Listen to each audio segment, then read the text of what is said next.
He had 11 dead men on his conscience, and 30 lash scars on his back, and a name that emptied rooms when it was spoken.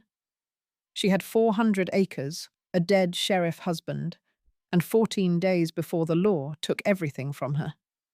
A dead man had sent them to each other. Neither of them was ready.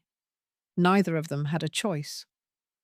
But somewhere between a courthouse handshake and a burning house, they stopped surviving each other and started choosing each other. And that changed everything. Here is what Luke and Margaret teach us. A reputation is just a story someone else told.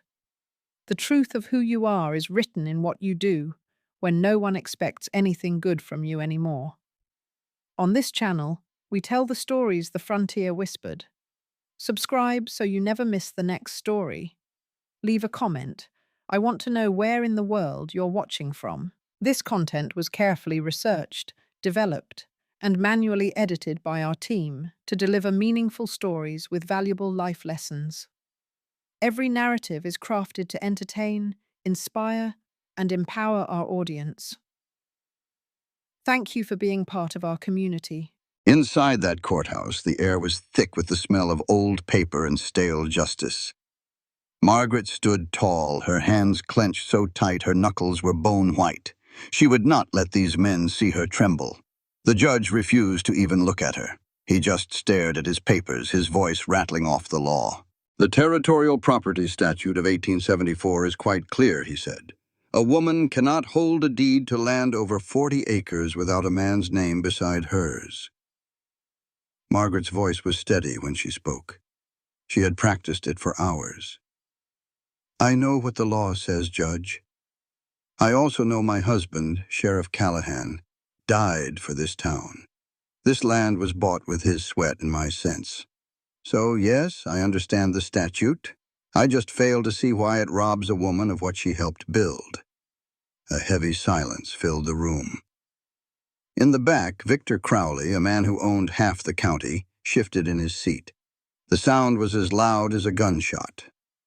"Your Honor, if I may," Crowley said, his voice smooth as snake oil. "The Callahan Ranch covers 412 acres right next to where the new railroad is coming through. Mrs. Callahan has no crew to speak of, and no legal right to the land." He smiled at the judge, not at her. "I have made a generous offer." "You offered me 12 cents an acre for land worth $3, Margaret shot back. "That is not an offer, Mr. Crowley. That is daylight robbery." His smile never wavered. "I also offered you a respectable job as my housekeeper. You offered me a pretty cage, and I said no." The judge slammed his gavel. "Enough. Mrs. Callahan, you have 14 days to find a male guardian for this property." "Or what?" "She does not need 14 days. Every soul in that room turned. Standing in the doorway was Luke Mercer. He was not a big man, but he filled the space, daring anyone to challenge him. His eyes were cold and empty, the kind of eyes that have seen too much. His eyes were just empty. It was the kind of look a man gets when he has seen too much to be surprised by anything. Margaret had never laid eyes on him, but she knew that name. Every woman in the territory did. Someone whispered it like a prayer and a curse. Luke Mercer, the butcher. He walked right up the center of that courtroom, his steps slow and sure. He stopped a few feet from the judge, hat still on his head. His voice was low and rough, like a forgotten dirt road. "Your Honor," he said, "I am here to marry Mrs. Callahan." The room exploded with noise, but Margaret just held on to the rail to keep from falling. Luke spoke again, not even looking at her. "I know your husband sent for me." Crowley was on his feet, spitting mad. "This is a circus. You cannot allow this." Luke's voice never changed. "I am a free man, and the law allows me to take guardianship of the Callahan land through marriage." Crowley pointed a finger. "The law does not require her to marry a murderer." Luke finally turned his head just enough to look at him. "It does not require her to accept a thief either," he said. "And yet, here you are. You could have heard a pin drop." The judge cleared his throat and looked at the papers Luke had produced. A full pardon signed by the governor. Mrs. Callahan, the judge said, this is strange, but his papers are legal. If you consent, the ranch is protected. What belongs to you? Why? She whispered. Why would you do this for me? A flicker of old pain crossed his face. Because your husband asked me to. The world seemed to stop. Daniel sent me a letter before he died. He said if anything ever happened to him, I was to make sure you and the ranch were safe. I never saw a letter. No, ma'am. He did not want you to worry. Margaret took a deep breath. She looked straight at the judge. I consent. They were married 20 minutes later with a Bible in a room full of strangers. Margaret said, I do, like she was signing a business deal. Luke said, I do, like he was swearing a sacred oath. When the judge told him to kiss the bride, neither of them moved. A handshake will do just fine, Margaret said. His hand was rough and calloused. Mrs. Mercer, the judge announced. It is Callahan, she corrected him. The ranch keeps my name. No one argued. Outside, the July sun was unforgiving. Luke walked beside her to the wagon, keeping a respectful distance. I will sleep in the barn, he said. No, she replied, turning to face him. You will sleep in the bunkhouse. The barn is for livestock. He just nodded. Yes, ma'am. She drove the wagon the 5 miles back to her ranch, gripping the reins with steady hands. All the while, a single question burned in her mind. What kind of man marries a complete stranger simply to keep a promise to a dead friend? She did not have the answer yet, but she was damn well going to find out. For the first 3 days, they lived in a deep, deliberate silence. Luke worked from sunup to sundown, mending fences and patching the roof without a single complaint. He started working without being asked. He mended fences and cleared the irrigation ditch that had been clogged since her Daniel passed. He just fixed things. On the 3rd morning, she found him at the well, his shirt off. His back was a terrible map of raised, pale scars. Whip marks, old and deep. A small sound escaped her lips. He turned in a flash, and she saw a deep, burning shame in his eyes. It was not guilt. It was the shame of being seen. He reached for his shirt. Do not, she said, her voice quiet. You have no reason to hide from me. He pulled the shirt on anyway, buttoning it all the way up. With all respect, ma'am, you do not know what they are. He carried the water past her and did not speak another word that day. That night, it was too hot to sleep. She sat on the porch and saw Luke walking the fence line, checking the perimeter like he did every evening. He saw her and stopped.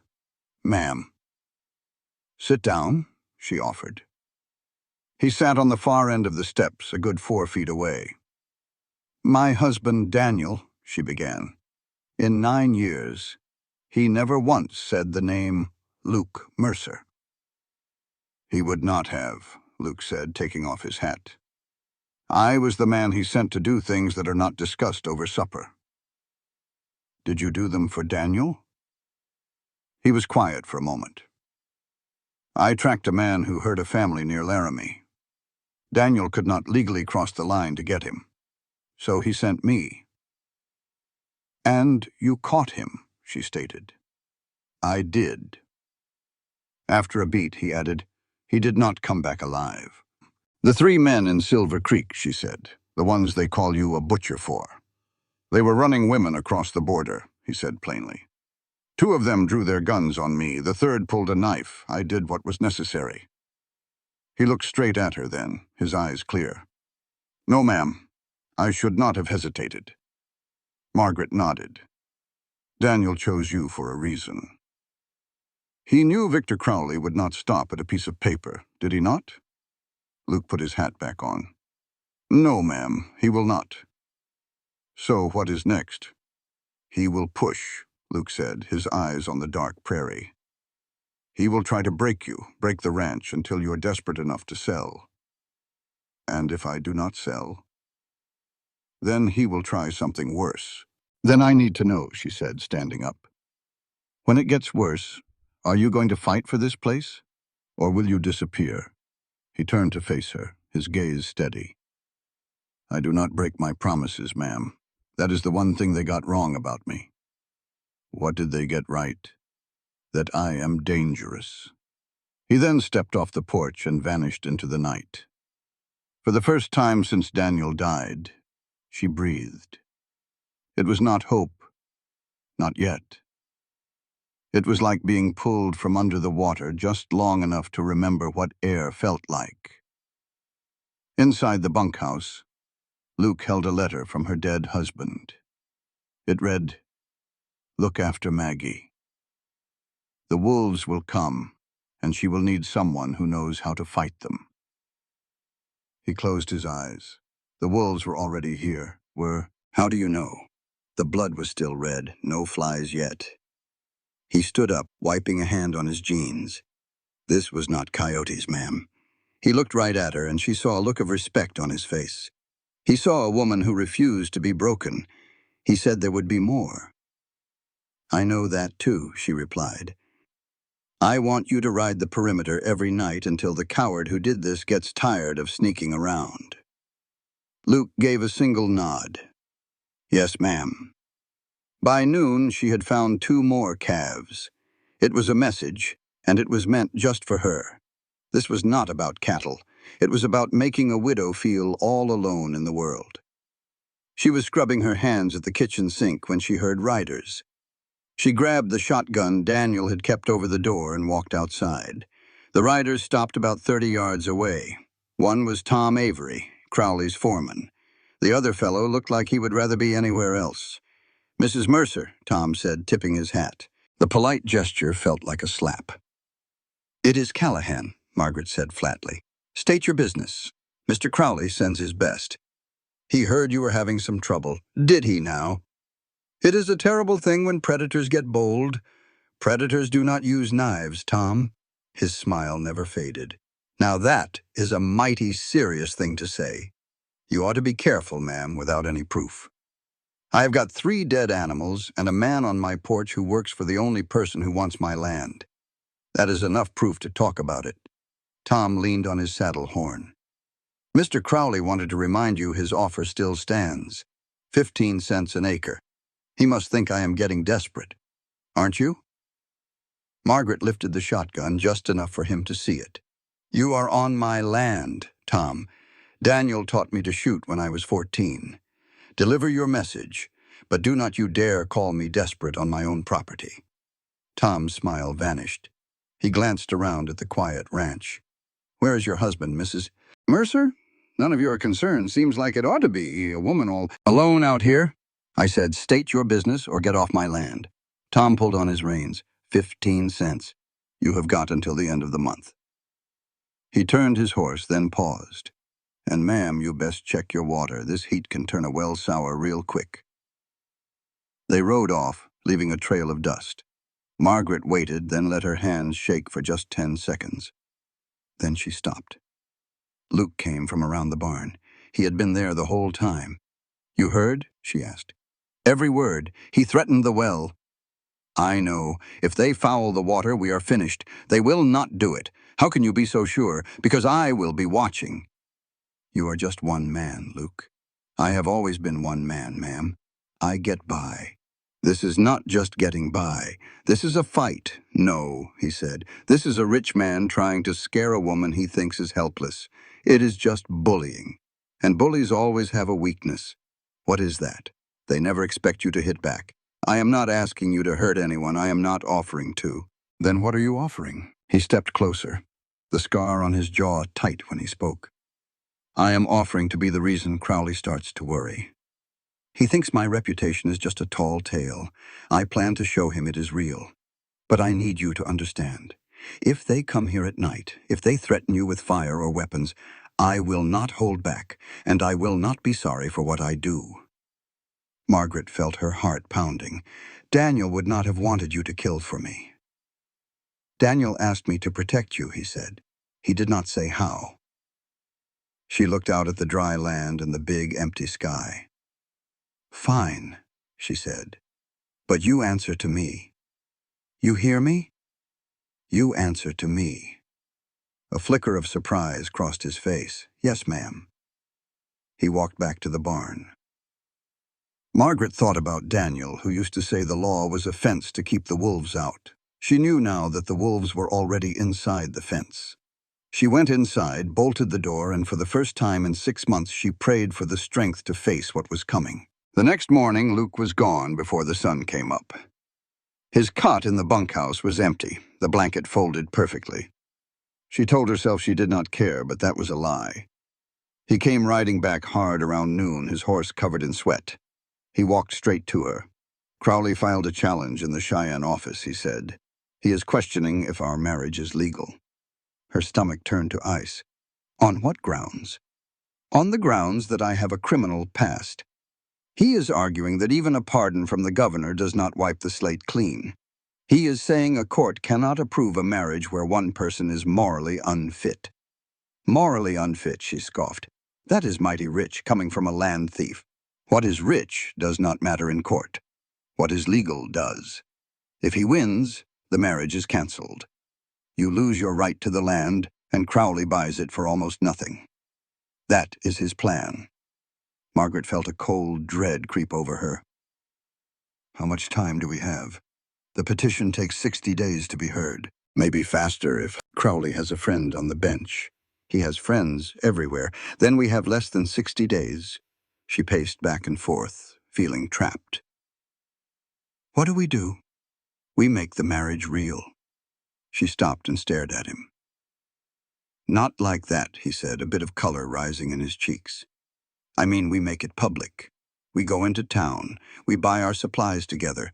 We let folks see us acting like a married couple. If the town believes the marriage is real, his petition will not stand up in court. The town despises you, Luke." "The town is scared of me," he corrected. "That is not the same thing, is it? Hate comes from knowing someone. Fear just comes from rumors. So we will change the story. We will give them something new to talk about." She shook her head. "You want me to walk around Red Hollow on the arm of the butcher of Silver Creek? I want you to keep what is yours. If that means holding my hand, I will try to bear it." She almost smiled. She almost did. He saw it, and the hard look in his eyes softened just a little. "Fine," she said. "Tomorrow we go to town." "Yes, ma'am." And Luke. "Ma'am, if anyone calls you a butcher, you let me handle it." He looked at her, curious. "Why?" "Because if I'm going to be Margaret Mercer out in public, then they will answer to me, not your fists." He looked at her for a long second. Then something new happened. The corner of his mouth twitched, almost a smile. "Yes, ma'am," he said. Town was even worse than she had imagined. They rode in side by side, Luke on his horse, and Margaret in the wagon. Every person on Main Street stopped to stare. The whispers started right away. Good Lord, she really brought him with her. Look at the size of him. Poor Margaret. Margaret climbed down, straightened her shoulders, and walked into the general store as if she owned it. Luke followed, taking his hat off at the door. It was a small thing, but she saw it. Old Henry Patterson, the store owner, looked pale when he saw Luke Mercer. "Mrs. Callahan, I mean, Mrs." he stuttered. "Margaret is fine, Henry. I need flour, sugar, salt, and that bolt of blue cotton. Yes, of course. And whatever Mr. Mercer requires." Henry's eyes shot over to Luke, who stood quietly by the door. "Just some 10-penny nails," Luke said. £2. Henry nodded, his hands shaking as he got the order. The wolves came on the 7th morning. She found the dead calf, its belly sliced open with a knife. It was a message. Luke was there in an instant, examining the clean cut. "Done last night," he said. "By one man." Later in town, a voice cut through the general store. "Well, look here. The widow and her pet killer." It was Rose Whitfield, the pastor's wife. "Have you lost your mind, Margaret, bringing that man into town?" Luke stood still as a stone. Margaret spoke, her voice shaking with a cold anger. "He is more civilized than anyone here who saw my cattle slaughtered and did absolutely nothing." Rose scoffed. "That is not fair." "Fair is a word for people who have never had to fight for what is theirs. 3 calves were killed on my land, Rose. Knifed. And not one soul in this town, not you, not the pastor, not the sheriff, offered a single word of help. Her voice went quiet and hard. Daniel died keeping this town safe. He died because he had faith in y'all, but the moment he was gone, Victor Crowley came for his land. And not a one of you stood between that wolf and me. So don't you dare stand in my face and preach to me about my choices. I made the only choice y'all left me. Rose's mouth flapped open, then shut. I'll pray for you, Margaret. Pray for yourself, Rose. You're the one who has to live knowing you just stood there and did nothing. Margaret turned, gathered her things, paid, and walked right out. Luke followed, that sack of flowers slung over his shoulder like it was a pillow. He loaded the wagon without a word, then stopped and looked at her. You didn't need my help in there, he said. No. You don't need my help for much of anything, probably not. Then why'd you bring me along? Margaret climbed onto the wagon seat and stared straight ahead. Because you're my husband. In this town, that means something whether they like it or not. She snapped the reins. The wagon lurched and they rode in a heavy silence that felt different now. It wasn't a wall anymore. It was more like a thin veil you could almost see through. They were about halfway home when Luke finally spoke. My commanding officer was Colonel Briggs, he said, his voice flat. Margaret kept her eyes on the road, not saying a word. He told us to clear a settlement. Said Apache women and children were hide-in fighters. Luke's voice was empty, like a man reading from a page he wished he could burn. I refused. I told him I didn't sign on to kill children. What happened? He had me stripped and whipped right in front of the whole company. 30 lashes. I passed out around 22. Woke up tied to a wagon wheel. Margaret's hands gripped the reins tighter. And the settlement? Another unit cleared it out. I heard the shots from where I was tied up. He paused. I couldn't stop it. I tried, and I failed. That is not your fault. Maybe not. But it is my burden. She let the silence hang in the dusty air between them. Is that why you kill? She asked, her tone plain and honest. No, ma'am. I kill because some men don't give you another way. But every single time I hear those gunshots. And I wonder if I am any different from the men who pulled those triggers. You are. How can you know that? Because the men who fired those shots never lost a wink of sleep over it. You have not had a peaceful night since. He turned his head and looked at her then. She could feel his gaze on her face, warm like the sun. You remind me of him, Luke said, his voice low. Of who? Daniel. He saw the good in people, even when they couldn't see it in themselves. Margaret felt a sting in her eyes and blinked it away. She would not cry. He saw something in you, she said. He saw a man who needed a reason to fight. Luke was quiet for a good long while. Now I have one. They rode the rest of the way in silence. That night, sleep wouldn't come. Margaret sat on the porch with a glass of water, feeling the same heavy heat. But when Luke came by on his nightly patrol, he just sat down on the other end of the steps, that same 4 feet of space between them. Luke. Ma'am. My name is Margaret. There was a pause. Margaret. The way he said her name, so careful, made something inside her chest stir. Thank you, she said, for standing there while Rose was talking. She was not wrong. She was dead wrong. About me, about what I am. She was right about the killing. She was wrong about you. There is a difference between the things a man has done and the man he is. He took off his hat, holding it with both hands like an anchor. Daniel used to say that, he said softly. Then maybe you should start believing it. He looked at her in the dark, under all those stars, and she saw something raw and afraid in his face. He was afraid of her, not because she was strong, but because she might be the one thing that could save him, and being saved means changing. Good night, Margaret, he said. Good night, Luke. He stood and walked back into the darkness. And she thought, Daniel, what in the world did you send me? Not a protector or a killer. You sent me a man I might actually learn to trust. Inside the bunkhouse, Luke sat on his cot, pressing his fists into his eyes. He could still hear her saying his name, not like a curse, but like a word she was trying on, one she might decide to keep. He pulled out the letter, reading it again in the moonlight. "Look after Maggie." "I am trying, Daniel," he whispered. "Lord help me, I am trying." In a fine house 5 miles away, Victor Crowley sat at his desk. His men had reported back.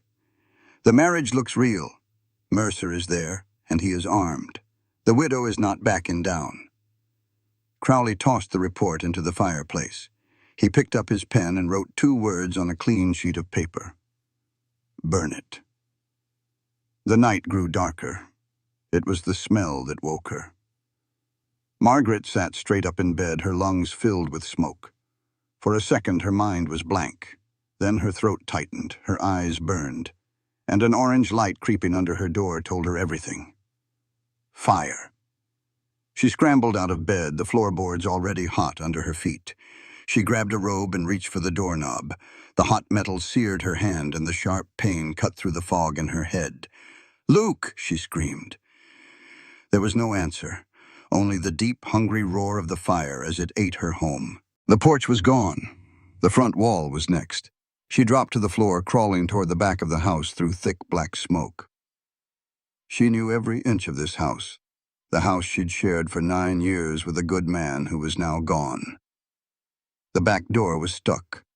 She slammed her shoulder into it, but the wood only groaned. The heat at her back was growing stronger, pressing in on her. "Luke!" Then glass shattered. Someone was breaking the kitchen window from the outside. A pair of large, bleeding hands reached through the broken frame, and Luke Mercer's voice cut through the roar. "Margaret, take my hands." She couldn't see him, only feel his iron grip closing around her wrists, pulling her toward the window. "I cannot fit. Tuck your arms. I have got you." She tucked her arms in. He pulled. Sharp glass cut her side and her shoulder, but she was moving.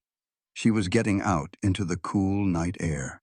It's a terrible thing when a man like Victor Crowley decides he owns you. He figured Margaret Callahan, a new widow, was an easy target. He was dead wrong. That night, he sent fire to do his dirty work, and it almost cost her everything. But he didn't count on Luke. The air was thick with smoke as he pulled her from the collapsing house. Luke shielded her with his own body as the home Daniel built screamed its last breath.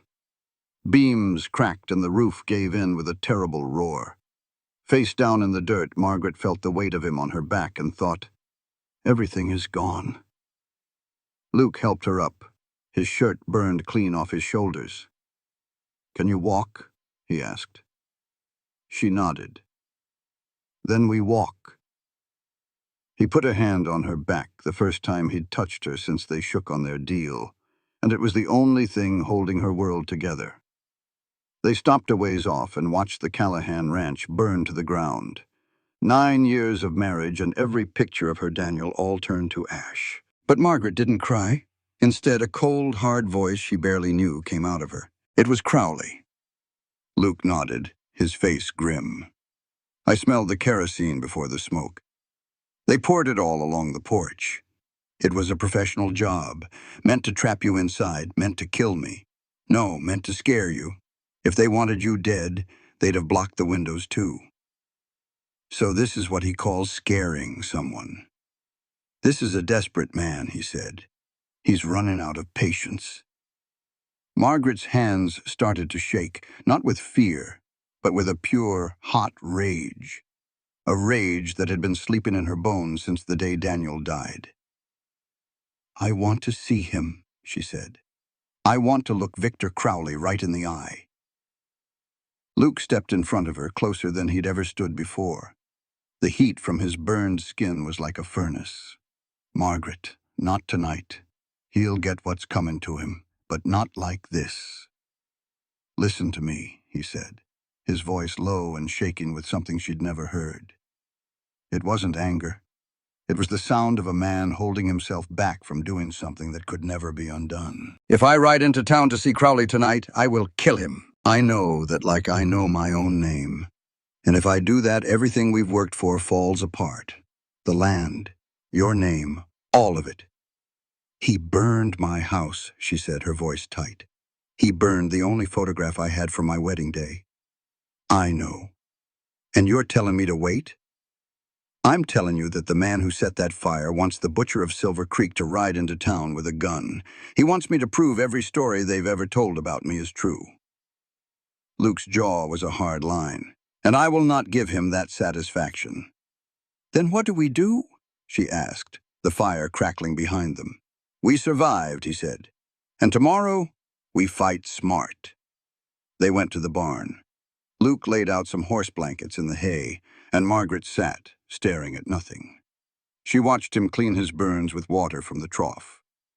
He peeled charred cloth from his arms without a sound and wrapped his bleeding hands with strips of his own undershirt.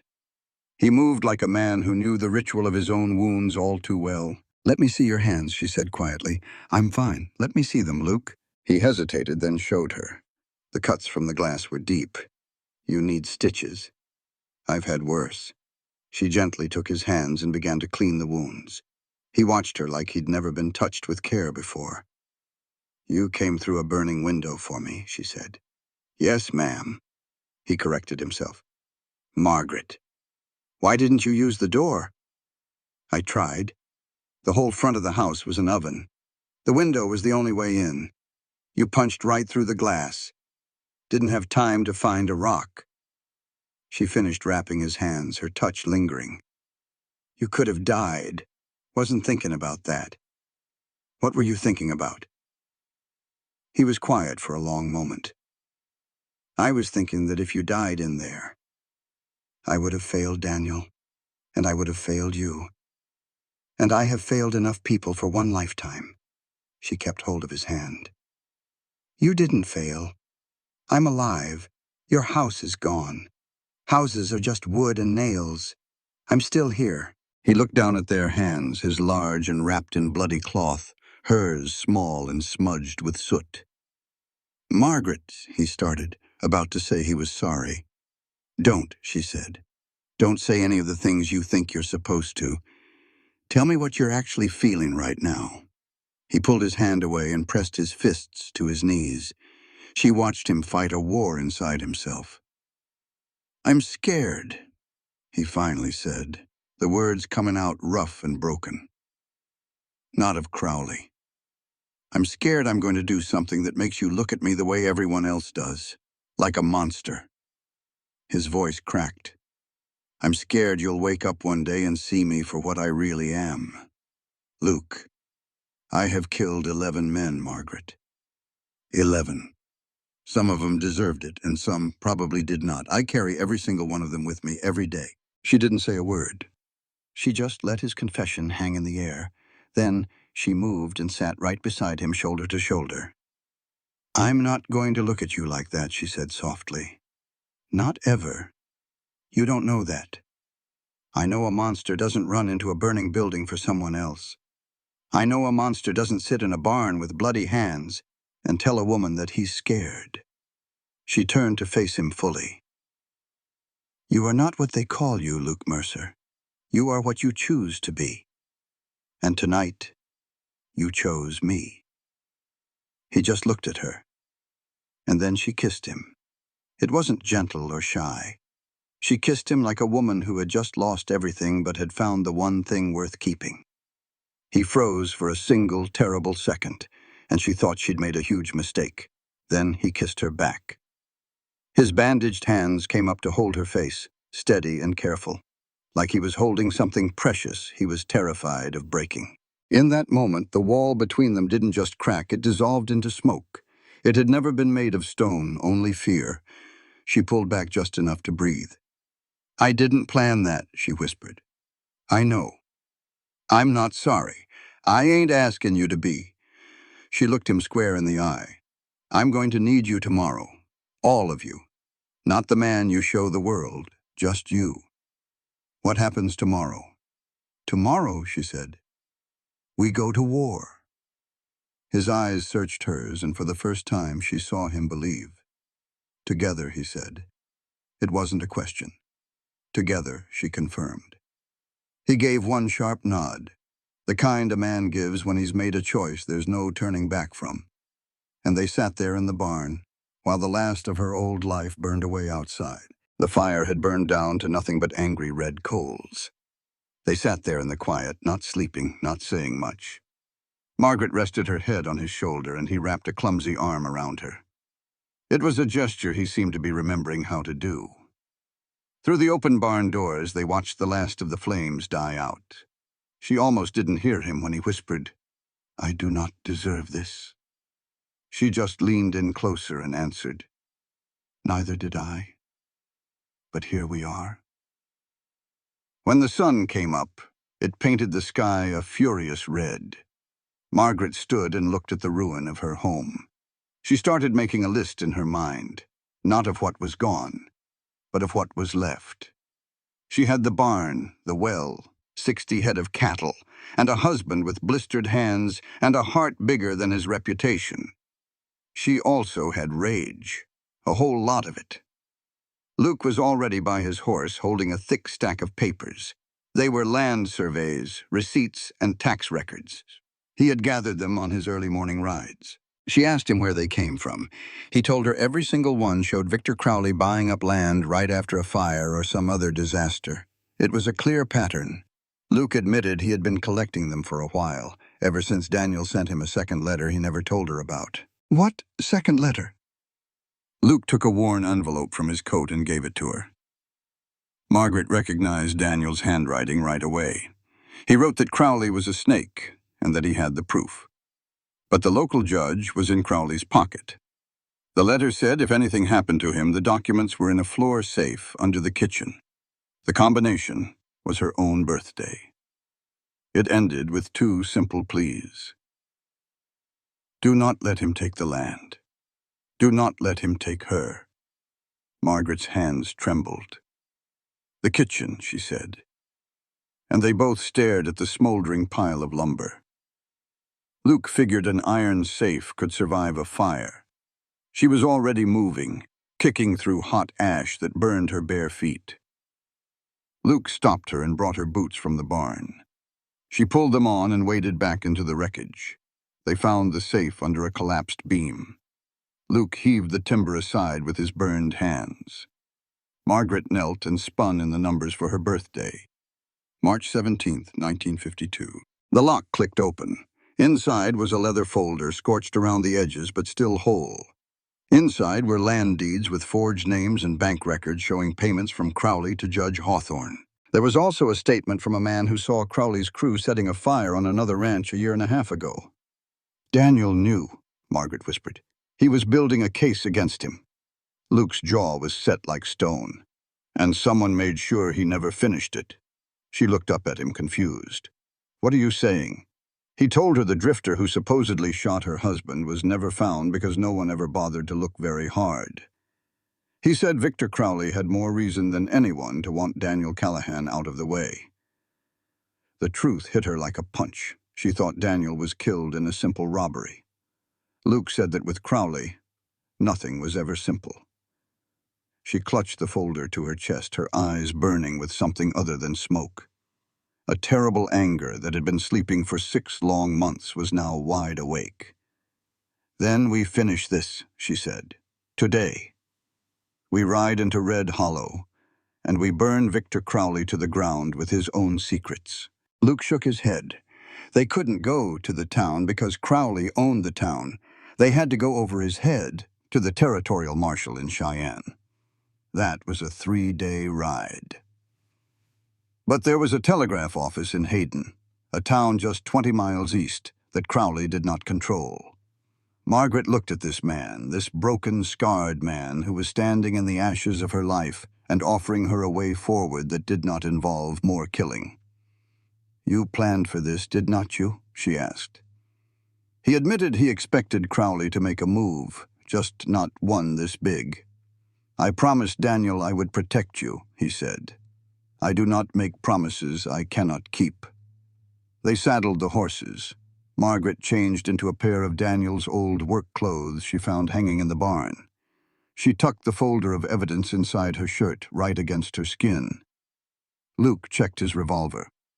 "I thought you said no bullets," she said. He looked her square in the eye. "I said I would not start the fight. I did not say I would not finish it." They rode east, and they rode fast. The open prairie offered no shade, and nowhere to hide. 3 miles out, she heard horses coming up fast behind them. It was Crowley's men. Luke did not even flinch. He just kept a steady pace and said one thing: "Trust me."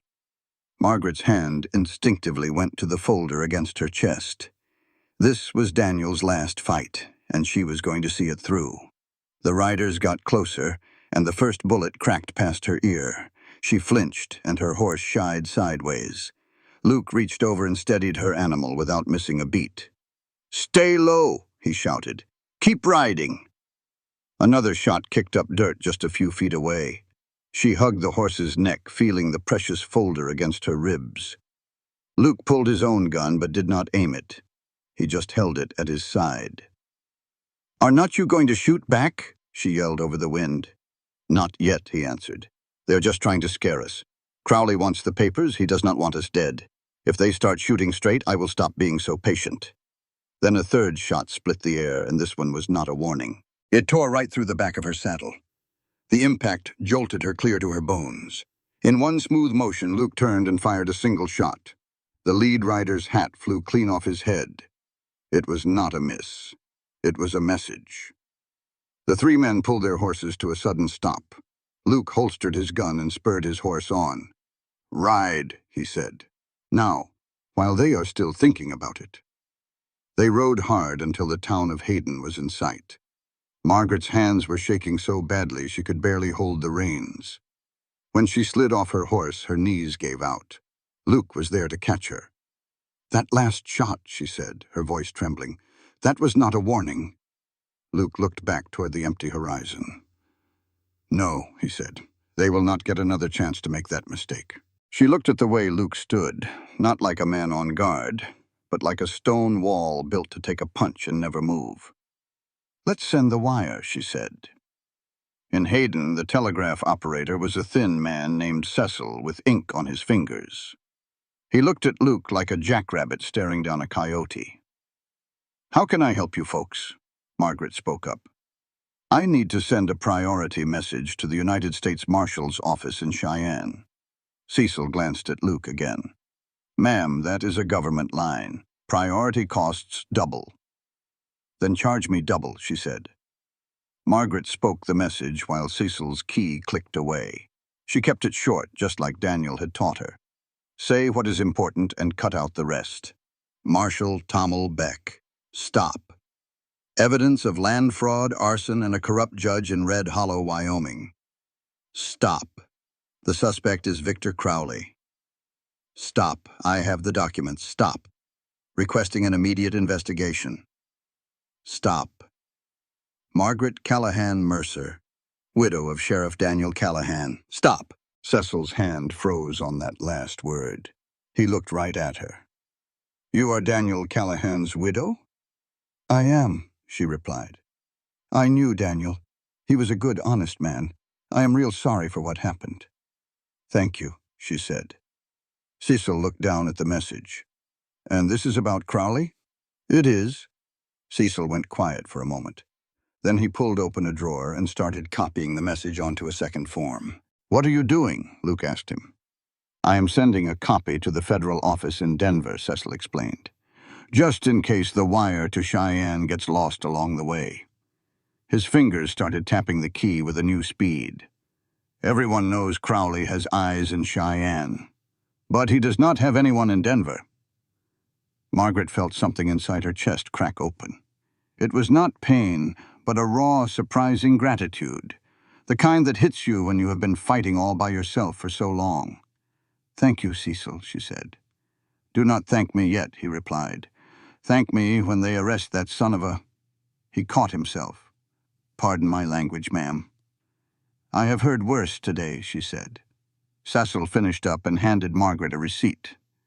"You should hear back from Cheyenne in about 48 hours. Denver might be even faster." "We do not have 48 hours," Luke said flatly. "Then I suggest you find a safe place to wait." If Crowley finds out you sent this, he will not be sending warning shots next time. Margaret folded the receipt and tucked it away.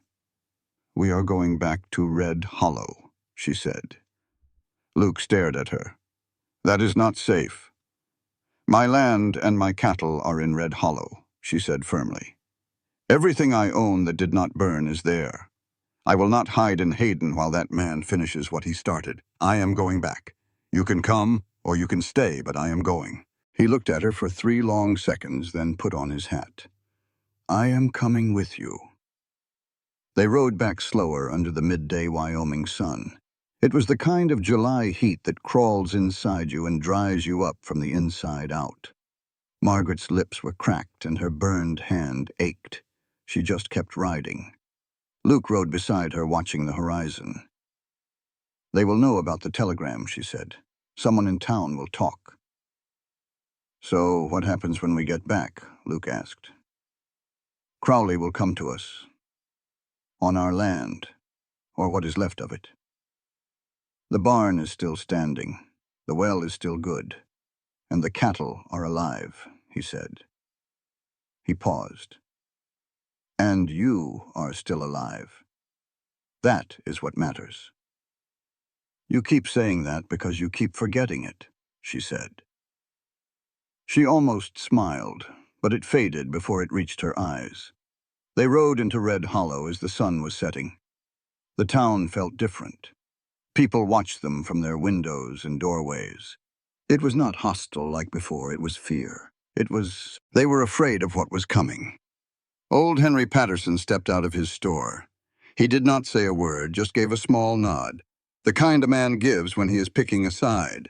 Dr. Ellen Whitaker was standing outside his office and saw her burned hand and bloody clothes. Mrs. Callahan, you need a doctor. I need a lot of things, doctor. Medical attention is number 3 on the list. What is first? He asked. Justice, she said. Second is water.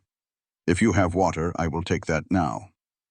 Dr. Whitaker brought out 2 canteens. Margaret drank one, and Luke drank the other. I saw your house this morning, the doctor said quietly. That fire was set on purpose. Anyone can see that.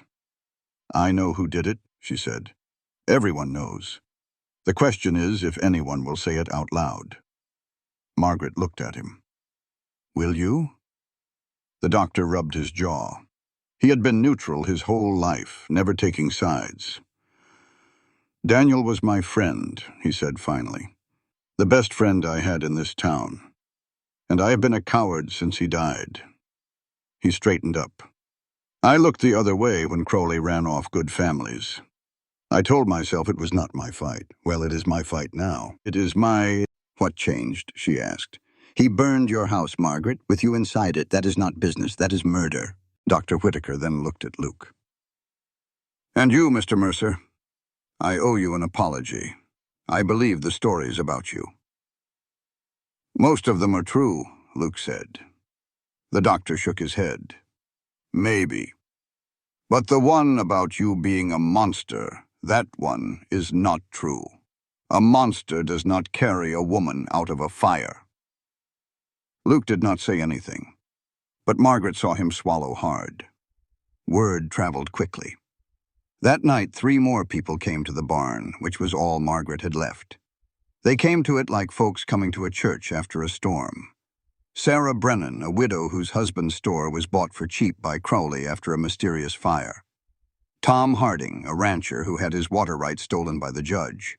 And to Margaret's surprise, Rose Whitfield, the pastor's wife, came with her head held low. All her righteous anger from the store was gone. Now she just looked ashamed.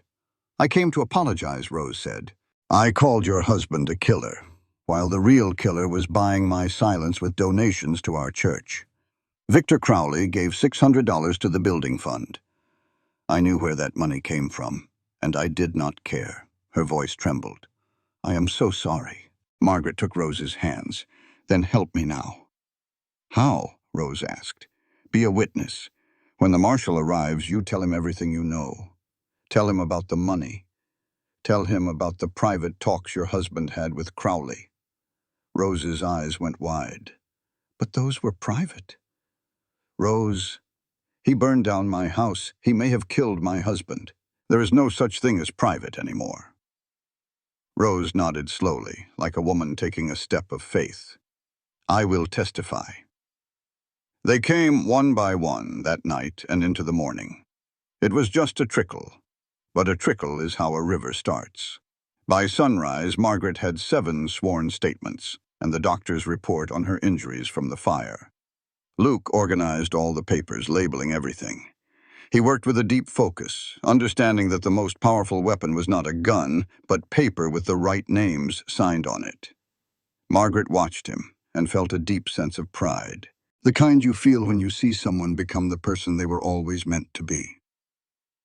Luke, she said, when this is over, what happens to us? He stopped writing and turned to face her.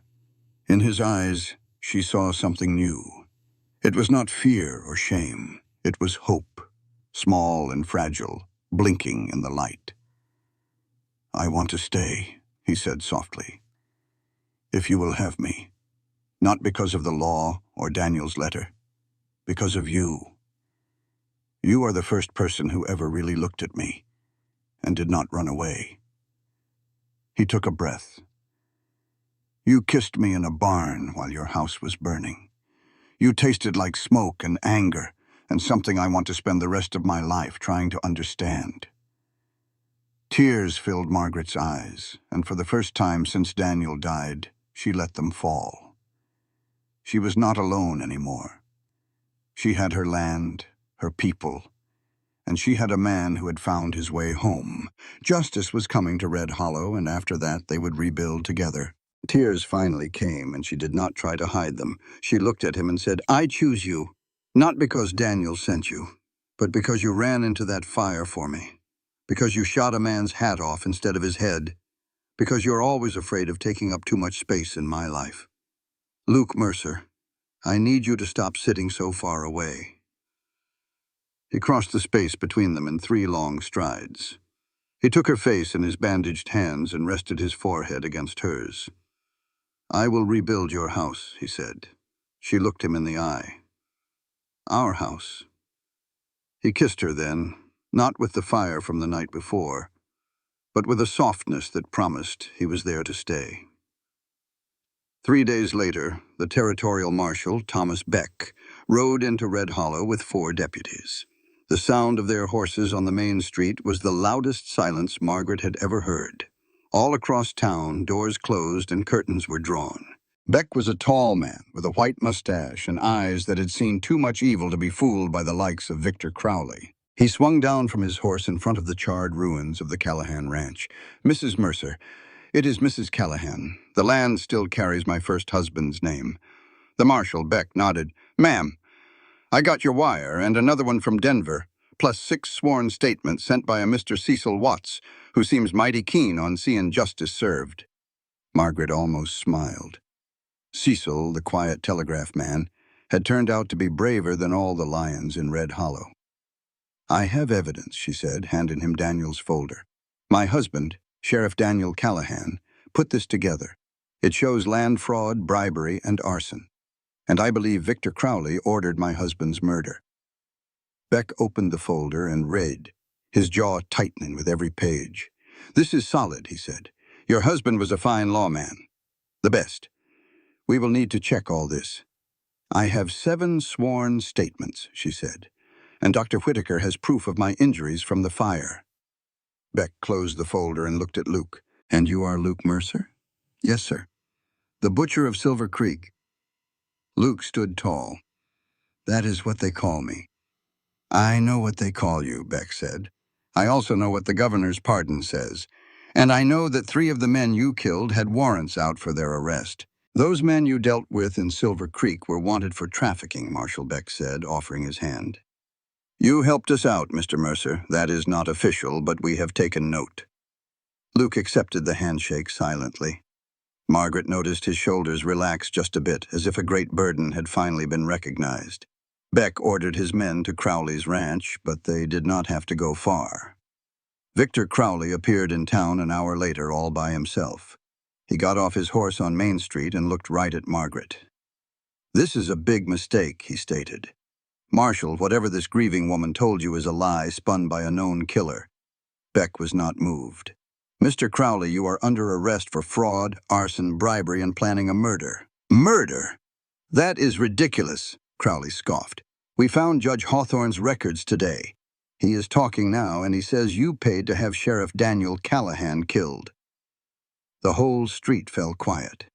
For Margaret, the world itself seemed to stop, not in a physical way, but deep in her soul. The terrible suspicion she had carried was now a cold, hard fact. Victor Crowley had murdered her husband. Her legs stayed strong. Her voice remained steady. She stood on the same street Daniel had protected and stared at his killer. "You killed him," she said plainly. Crowley's composure finally broke. "He was in my way," he admitted. The casual way he said it struck Margaret harder than a physical blow. "He was a man," she answered, her voice rising. "He was my husband. He was the finest man in this town, and you murdered him for getting in your way. You will spend the rest of your life learning that a man's life is worth more than any railroad." As the marshal moved in, Crowley's hand went for his coat. "Do not," Luke said. The single word was quiet but carried the force of a thunderclap. Crowley froze. "I would not do that," Luke added. "Not today, not with her watching." Crowley looked at Luke, at the scars and bandaged hands, and the eyes that held 11 dead men with the strength to not make it 12. "You are a killer," Crowley spat. "I was, but the woman beside me taught me something even harder than killing." "And what is that?" "Choosing not to." Beck's deputies cuffed Crowley and put him on his horse. As they rode off, Crowley yelled back at Margaret, "Your husband was a fool, and you have married another one." Margaret stepped forward, her voice like steel. "My husband was a hero. The man I am with now is the bravest man I know. You will not speak of them ever again." The town watched them lead Crowley away. Then, slowly, life returned. Doors opened. People nodded at them. Old Henry Patterson came over and shook Luke's hand. Dr. Whitaker placed a comforting arm on Margaret's shoulders, and Margaret Callahan, widow and wife, finally felt justice. It was a feeling that did not erase her loss, but honored it. It was a promise that said a life mattered, and those who took it would pay. She reached for Luke's hand, and he held it tightly. For the first time in 6 months, the town of Red Hollow did not look away. Margaret did not sleep that night, but it was not from sorrow. It was a new feeling, like a seed starting to grow. She sat in the barn, which was her home now, holding a folder of Daniel's papers. It was then she found it, a note he had written on the inside cover. She had been too lost in her grief to see it before. It read, "Maggie, if you are reading this, I am gone. I am sorry I did not tell you how dangerous it was. I thought I could handle it alone. I was wrong. You were always the strong one. Daniel." She held the paper to her lips. "I proved it," she whispered. "I hope you saw." Luke found her there near sunrise. He stood in the doorway holding his hat. "Marshal Beck wants to see us," he said. "Both of us. At the town hall." "What time?" "Now." Margaret stood, brushing off the trousers she still wore. They had been Daniel's. She kept him close to her skin, the only way she could. "Margaret." "Yeah. Are you all right?" She looked at the scars on his arms and the bandages on his hands. She had wrapped herself. "I do not know what I am," she replied. "But I am still standing. That is enough for now." They rode to town together. This time no one stared or whispered. Instead, Henry Patterson waved. Dr. Whitaker tipped his hat. A young mother she hardly knew nodded and said, "Good morning, Mrs. Callahan. God bless you." Margaret's throat felt tight. She nodded back. The town hall was full. Every seat was taken with people standing along the walls. The whole town was there. The room smelled of dust and sweat and something she finally recognized. Hope. It was the kind of shame that blankets a whole town, the kind that comes when good people watch a woman get torn down and don't lift a finger. Marshal Beck stood up front, and next to him was a fella in a suit that had never seen a lick of Wyoming dust. Margaret sat right in the front with Luke standing behind her, a steady presence she could feel without him even touching her. The marshal got right to it. He said Victor Crowley had sung like a canary. To stay off the gallows, he spilled everything. Every crooked land deal, every fire, every bribe. Then Beck's voice got low. He said Crowley confessed to hiring a man named Jonas Pike to murder Sheriff Daniel Callahan. A gasp went through the room, but Margaret just sat there, still as a stone. She'd already cried all her tears for this. Jonas Pike, she said. Where is he? Beck looked at her. Dead. Killed in a saloon brawl in Deadwood 4 months ago, so there would be no trial for the murder itself. Crowley was going to federal prison for the rest of his natural life. It was not the same as a hanging. And Margaret said so. Her voice was level. Justice ain't a big meal. It's a sip of water when you're dying of thirst. It keeps you living, but it sure don't make you full. The marshal nodded and pointed to the man in the clean suit, Arthur Wynne, from the Territorial Land Office. Mr. Wynne stepped up, holding a paper like it was a newborn bird. He said the government had looked at all of Crowley's crooked deals. 14 properties, 7 families run off their land. He said the governor had signed an order. Every last acre was being returned to its rightful owner. Margaret just stared. You mean I get my land back? He gave her a small smile. Ma'am, that land was always yours. The law just finally got around to admitting it. Something inside her finally let go, like a fist she had been clenching for months. She felt Luke's hand on her shoulder, a quiet question asked with touch instead of words. And she put her own hand over his. Mr. Wynne said there was more. He told her that awful law, the one that forced her to marry to keep her own property, was now being reviewed by the legislature. Your case, he said, showed them how wrong it was. Margaret stood up. Reviewing it is not enough, she said, looking at all the faces that had watched her suffer. A start would have been one of y'all standing up 6 months ago. A start would have been someone asking if I needed help after Daniel died. The room went quiet. I don't blame you, she said. Crowley made us all cowards. I was too proud to ask for help, and you were all too scared to give it. A good man died because we weren't brave enough. But now I am asking, not for me, for every woman in this territory who is one dead husband away from losing it all. For every widow who has been told she does not matter without a man's name on a piece of paper. Her voice filled that room, strong and clear. This law needs to be changed, and I am going to be the one to change it.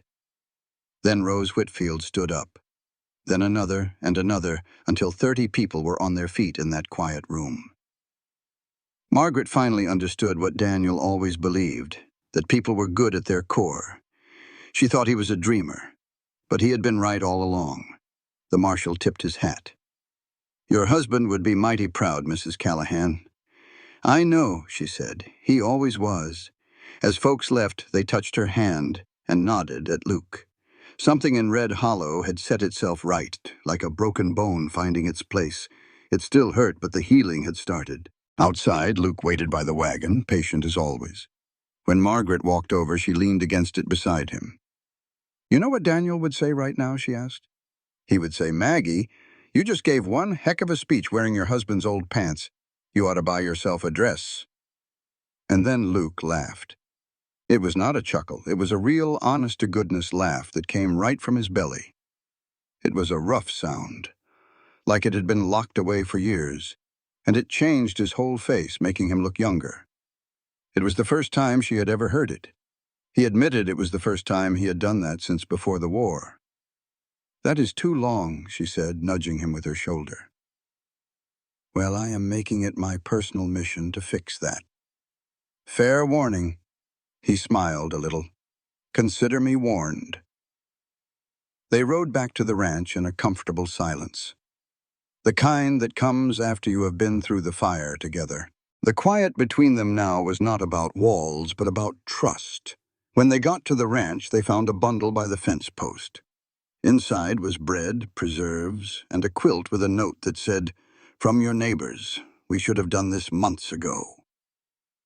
Margaret let just 2 tears fall, then wiped her face and carried the gifts inside. Luke was already at it, pulling lumber from the hay shed. He was measuring and cutting. "What are you doing?" she asked. "Starting the house?" She looked at the small pile of wood. "Luke, that is not enough for a house." He looked at her. "We have got enough for a floor. A floor is a start." She watched his strong, scarred hands work the saw. He built things the way he did everything else, with great care, as if putting something together could fix what had been torn apart in his past. "Luke," she said softly. He looked up. "I want to show you something." She led him out behind the barn to the quiet spot where Daniel was buried, where she was finally ready to share her past with the man who was becoming her future. To do it, and had marked it with a wooden cross.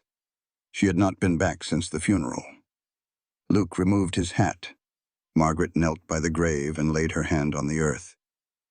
"Daniel," she said, "I found your letters and the evidence. Crowley is finished. It is over." She took a deep breath. "I also need to tell you about Luke. I know you sent him. You were right to trust him. He is a good man, better than he knows." Her voice trembled, but she continued. "And I love him, Daniel. It is not the same as my love for you. Nothing will ever be that. But it is real and true. I hope you would want that for me." She stood up. Luke was looking at her, his face completely open and vulnerable. "Did you mean that?" he asked, his voice thick with emotion. "What you said about loving me. I do not say things I do not mean, Luke. Not anymore. You have known me 3 weeks. I have known you much longer than that. I knew you when you walked into that courthouse and offered to marry a stranger for a dead man. I knew you when you mended my fences without me asking. I knew you when you told me about the settlement you could not save." She moved closer to him. "And I knew you when you pulled me from a burning building with your own bare hands. I do not need years, Luke. I just need the truth. And you have given me that." He seemed flustered, putting his hat on and taking it off again. The man who faced down killers was nervous because she had said she loved him. "I do not know how to do this," he said. "Do what?" "Be a husband. A real one. I know how to track and survive and fight. I do not know how to be a husband." Margaret took his bandaged hand in both of hers. "You learn," she said. "The same way I learned to run this ranch. You just do it. When you make a mistake, you try again. And when you get something right, you hold on tight. What if I hurt you?" "You will not," she promised. "You cannot. I can do it. Men who do harm do not worry about the harm they do. They just do it. Your asking me that question is all the proof I need." He closed his eyes, his jaw set firm. She watched a man who had carried 11 dead souls and 30 lashes finally set a heavy burden down. "Okay," he said, his voice low. "I will learn. I will try. And I will try again." His eyes met hers. "But Margaret, I need to tell you one true thing. Then tell me, I love you. Not because of a promise or the law. You are brave, strong, and beautiful, but that is not why." His gaze was unwavering. "I love you because when I am with you, the voices stop, the ones that count the dead. With you, there is only quiet, and I have been looking for quiet my whole life." Margaret kissed him, slow and certain. It was not a kiss of passion, but a promise. It said, "I choose you for all our days." 3 months later, a new house stood on the land. It was bigger, with 2 bedrooms instead of 1. Margaret had a secret she was keeping, but Luke surely knew. He saw her morning sickness, and Dr. Whitaker had offered a knowing congratulations. She went home that day and sat on the new porch. Luke built it with his own hands, and with the help of 12 neighbors who came one Saturday. They brought lumber, nails, and a quiet apology from the community.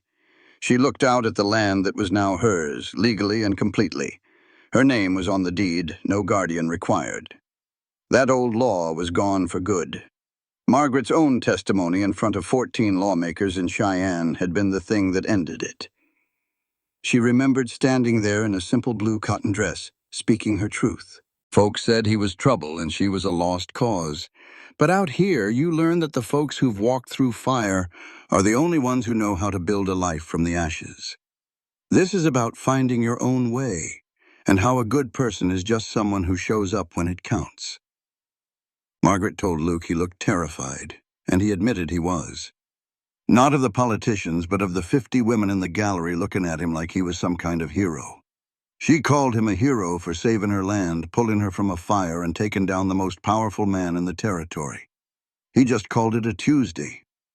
And then he gave her a real smile, the kind that settled in his eyes. He treasured the things that mattered, like the governor's note recognizing him as a man of honor, which he tucked right beside Daniel's old letters. Now from the porch, she heard him inside, finally hanging a shelf. She knew he'd really been in the barn, building a cradle from pine wood, with little horses carved right into it. She'd seen him working on it, his hands so sure and steady, and she had pressed a hand to her belly, thinking, "Daniel, you should see this. The man you sent me is building a bed for a child he doesn't even know is coming." But Luke noticed everything. He knew she'd given up coffee, and he saw how her hand always drifted to her stomach. He was just a gentleman, waiting for her to tell him in her own time. "Luke," she called out. He appeared in the doorway, dust from the wood in his hair and a hammer in his hand. "Come sit a spell." He set the hammer down and sat right beside her, their shoulders touching. There was no space between them anymore. Margaret took his big, calloused hand. "I have something to tell you." He just nodded. "I know." She looked up at him, surprised. "Son, I've tracked men across 3 territories. You think I can't tell when a woman starts getting misty-eyed at a sunset?" "That wasn't tears," she fibbed. "That was allergies." He just smiled at that, and she laughed, a sound that was a little broken but beautiful all the same. He pulled her in close and just held her. "Are you scared?" she whispered. "Terrified," he answered. "Good, me too. I don't know a blessed thing about babies." "You didn't know anything about being a husband either," she reminded him. "You figured it out." "I'm still figuring it out. You're doing just fine." He was quiet for a long moment. Daniel would have been a good father. Her heart ached with a sweet kind of sadness. It was a beautiful thing to hear this scarred, good man honor the husband she'd lost. "He would have," she agreed. "And so will you." "How can you know that?" he asked, his voice low. "Because a good father is just a good man who decides to show up. And you, Luke Mercer, you have never once failed to show up." He pressed his lips to her hair. "I'll build a bigger porch," he said after a while. "Why?" "Because I reckon a child's gonna need some room to run." She smiled and leaned against his chest, feeling the steady, strong beat of his heart. The heart of a man who had come through hell and found he was capable of building a heaven. Margaret Callahan, a woman who was supposed to be a widow and nothing more, sat on the porch of a home built from grit and hope. She watched the sun set over a prairie that was no longer empty. It was full of the sound of her husband working inside, of her cattle in the pasture, and of the wind moving through the tough Wyoming grass. It was full of his quiet breathing right beside her, and a tiny heartbeat right below her own. She had fought for this future, bled for it, and chosen it. In a land where a woman was property, she kept her own name and her own land. And Luke Mercer, the man they called an outlaw with 11 graves to his name, chose to be what no one ever expected: a husband, a father, a man who built things instead of breaking them. And the whole wide prairie seemed to glow not with fire, but with life.